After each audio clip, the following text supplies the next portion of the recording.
बिस्मिल्लाहिर्रहमानिर्रहीम। अस्सलामुअलैकुम। मेरा नाम शहान अहमद ख़ान है। मेरा रोल नंबर 2020E02 है। और आज जो हमारी डिस्कशन है वो बेस्ड है अडेप्टिव फ़िल्टर्स के ऊपर। तो आज हम डिस्कस करेंगे कि अडेप्टिव फ़िल्टर्स क्या होते हैं, उसके बाद वो कौन से एल्गोरिदम्स हैं जो जिन पे डिपेंडेंट है अडेप्टिव फ़िल्टर्स, और उन एल्गोरिदम्स का क्या अफेक्ट आता है अडेप्टिव फ़िल्टर्स के ऊपर। उसके बाद हम इनकी एप्लीकेशंस वगैरह देखेंगे। तो सबसे पहले हम स्टार्ट करते हैं कि अडेप्टिव फ़िल्टर्स हैं क्या। तो बेसिकली अडेप्टिव फ़िल्टर्स जो हैं वो एक डिजिटल फ़िल्टर है जिसके अंदर सेल्फ एडजस्टिंग करेक्टरिस्टिक्स हैं। तो ये अपने फ़िल्टर कोएफिशिएंट्स को इनपुट सिग्नल जो ये रिसीव करता है उसके अकॉर्डिंगली अडेप्टिव एल्गोरिदम के थ्रू सेट कर लेते हैं, और उनके थ्रू जो है फ़िल्टरिंग परफॉर्म करते हैं। और रिकर्सिवली जितना भी इसका आउटपुट होता है उसको वो दोबारा से इनपुट के तौर पे ट्रीट करते हैं और कॉन्टीन्यूसली इवॉल्व करते हैं आउटपुट को। तो इस इक्वेशन के ऊपर बेस्ड है हमारा adaptive filters. Y of K is equal to I zero से एन, और W I of X, W I basically I जो है वो यहाँ पे हमारे पास इंडेक्स है, और एक्स हमारे पास जो है वो वेक्टर है जो हमारे पास सिग्नल क्वांटिटी होगी, और डब्ल्यू हमारे पास फ़िल्टर कोएफिशिएंट है जो कि कॉन्टीन्यूसली हमारे पास चेंज होता रहेगा, अडेप्टिव होता रहेगा।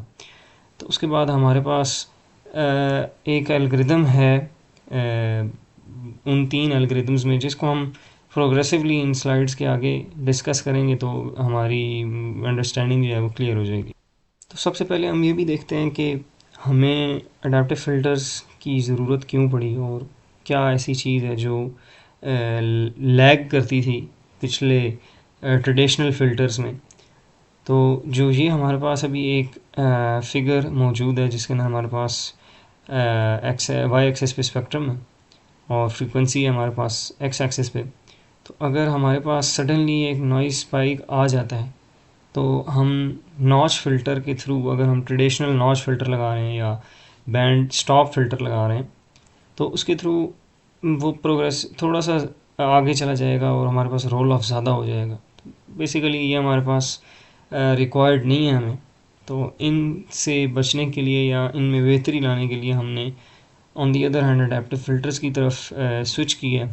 तो उन पे भी हम नज़र मारते हैं। अब ये जिस तरह एक अडेप्टिव फ़िल्टर, एक डीएसपी पूरा सिस्टम है और उसके अंदर अडेप्टिव फ़िल्टर हमारे लगे हुए हैं। तो बेसिकली ये जो पोर्शन है ये हमारे पास डी ऑफ एन एक सिग्नल प्रोड्यूस कर रहा है जिसके अंदर एस ऑफ एन तो हमारे पास इनपुट है, ये माइक्रोफोन जिसे हम बेसिकली एक सेंसर कह रहे हैं जहाँ से हम डाटा अपना हासिल कर रहे हैं। उसके बाद हमने एनालॉग टू डिजिटल कन्वर्जन की है, और उसके बाद हमारे पास इनपुट सिग्नल के अंदर एक नॉइज़ सिग्नल भी ऐड हो गए, तो हम डी ऑफ एन को करप्टेड सिग्नल कह रहे हैं बेसिकली। उसके बाद ये हमारे पास एक समर के अंदर ऐड हो रहा है, और सेम जिस जगह की नॉइज़ थी उस जगह हमने एक और माइक्रोफोन लगाया जहाँ से हम उसका डाटा जो है वो दोबारा कलेक्ट कर रहे हैं, जो नॉइज़ बेसिकली है।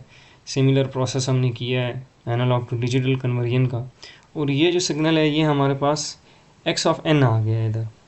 ठीक है, तो हमारे पास जो अडेप्टिव फ़िल्टर होगा, जो हमने इक्वेशन पहले बताई थी, Y of N summation W of N X of N, तो एक्स ऑफ एन ये हमारे पास अडेप्टिव फ़िल्टर आ गए। तो बेसिकली जो भी इफ़ेक्ट प्रोड्यूस कर रही है नॉइज़ इस जगह पे, तो हम उसका ऑपोजिट इस जगह पे यहाँ पे हम माइनस करा रहे हैं, और ये इस समर के थ्रू।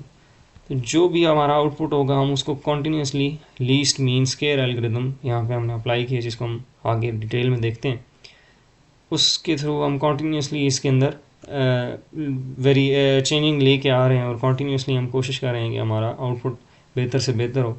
फिर आगे हमने दोबारा से एक डिजिटल टू एनालॉग कन्वर्टर लगाया है जहाँ से हम आउटपुट को कन्वर्ट करके अपने लिए एक्सट्रैक्ट कर रहे हैं। ये बेसिकली हम रिसीवर सॉरी आउटपुट कोई भी डिवाइस हम इसको कह सकते हैं, स्पीकर हो गया या किसी भी तरह स्पीकर ही है बेसिकली। पिछले सिस्टम के अंदर जो हमारे पास सिग्नल्स प्रोड्यूस हुए थे हम उनकी तरफ ज़रा नज़र दौड़ाते हैं।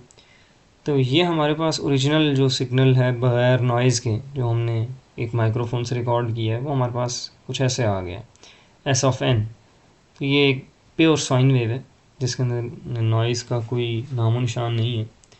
इस तरह फिर हमारे पास एक्स ऑफ एन आ गया जो कि नॉइज़ है, और जब ये हमारे पास कन्वॉल्व हो रही है बेसिकली आगे जाके, तो करप्टेड सिग्नल हमारे पास डी ऑफ एन है जिसके अंदर आप देख सकते हैं कि नॉइज़ काफ़ी सारी ऐड हो गई है। बेसिक सिग्नल तो हमारा इनपुट ये था, और इसके अंदर जब नॉइज़ ऐड हुई है तो हमारे पास डी ऑफ एन ये एक सिग्नल आ गया, तो काफ़ी डिस्टॉर्ट हो गया।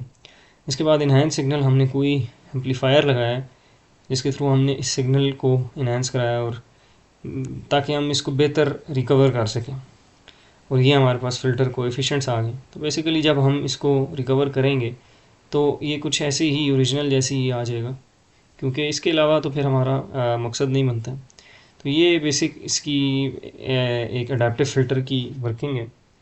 तो नेक्स्ट अब हम देखते हैं कि हमारे पास वाइनर फ़िल्टर थ्योरी क्या है, और इसी के अंदर हम डिस्कस करेंगे कि हमारे पास वो कौन से एल्गोरिदम्स हैं जिनको हम यूज़ करते हैं, और अडेप्टिव फ़िल्टर्स पे उनका क्या इम्पैक्ट है।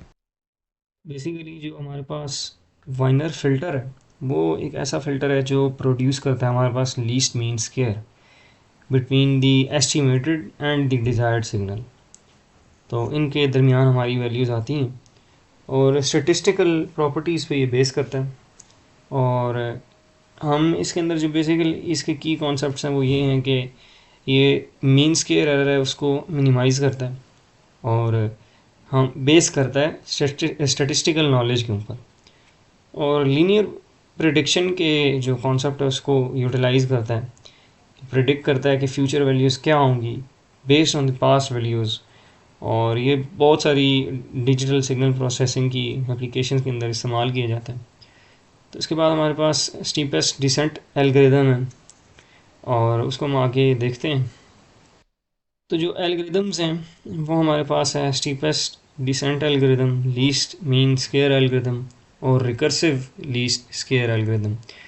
तो अब बारी बारी हम देखते हैं कि ये क्या है।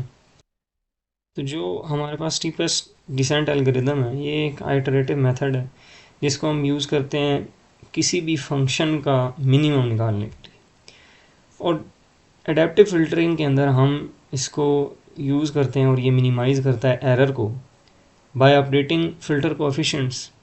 और ये फ़िल्टर कोएफिशिएंट्स कैसे अपडेट करता है कि ये नेगेटिव ग्रेडियंट की जो डायरेक्शन है एरर सरफेस के ऊपर उसकी जो वैल्यूज़ हैं उनको निकाल के उनसे प्रोसेस करता है, जिसके बाद हमारे पास नॉइज़ या जो भी अनवांटेड फ्रीक्वेंसीज हैं उनको रिमूव करता है। सिमिलरली जो हमारे पास लीस्ट मीन्स स्क्वेयर एल्गोरिदम है उसके वो स्टीपेस्ट डिसेंट एल्गोरिदम की ही को ही यूटिलाइज़ करता है, और बजाय उसके कि वो मिनिमम निकाले वो इंस्टेंटेनियस जो एस्टिमेट है ग्रेडियंट का वो निकालता है, और उससे ही सेम प्रोसेस करता है। इसका फ़ायदा ये है कि ये लेस कंप्यूटेशनल डिमांड इसकी कम होती है, तो ये कॉस्ट इफेक्टिव है। और इसी तरह जो हमारे पास अब रिकर्सिव लीस्ट स्क्वेयर एल्गोरिदम है वो ऐसे करता है कि वो कॉन्टीन्यूसली जल्दी जल्दी जो वैल्यूज़ हैं उनको अपडेट करता रहता है, और उसकी प्रोसेसिंग जो है करता है ताकि अनवांटेड सिग्नल्स या नॉइज़ जो है वो कम हो जाए। इसके बाद हमारे पास एप्लीकेशंस आ गई। तो एप्लीकेशंस में हमारे पास नॉइज़ कैंसलेशन एक चीज़ है बहुत वाइडली यूज़ की जाती है। अब जिस तरह हमारे हेडफोन्स हैं या कोई भी ऑडियो डिवाइसेस हैं इनके अंदर बहुत ज़्यादा यूज़ की जाती है, क्योंकि लोग यही चाहते होते हैं कि जो उनका जो वो सुनना चाहते हैं, जो कि कोई भी अगर गाना है या कोई भी चीज़ है, कोई भी म्यूज़िक है या कुछ भी है, तो वही उन्हें सुनाई दे, और नॉइज़ वगैरह जो है उनको ना सुनाई दे। तो नॉइज़ के अंदर अब जो उनके आसपास लोगों में कोई बात कर रहे हैं और वो उसके अंदर बैठे हैं और उन्होंने हेडफोन्स लगाए हुए हैं, तो बेसिकली उनकी यही कोशिश होगी कि जो उनकी बात दूसरे लोगों की बात है वो उनके लिए नॉइज़ है, तो वो उनको ना सुनाई दे, और वही म्यूज़िक पे वो उनका काम चले। और एक और ये किसी भी अननोन सिस्टम है जिस तरह उसकी आउटपुट को हम बेहतर बनाने के लिए भी इस्तेमाल करते हैं। कुछ और ये इसकी एप्लीकेशंस हैं। तो आज ये हमारा टॉपिक था। Thank you.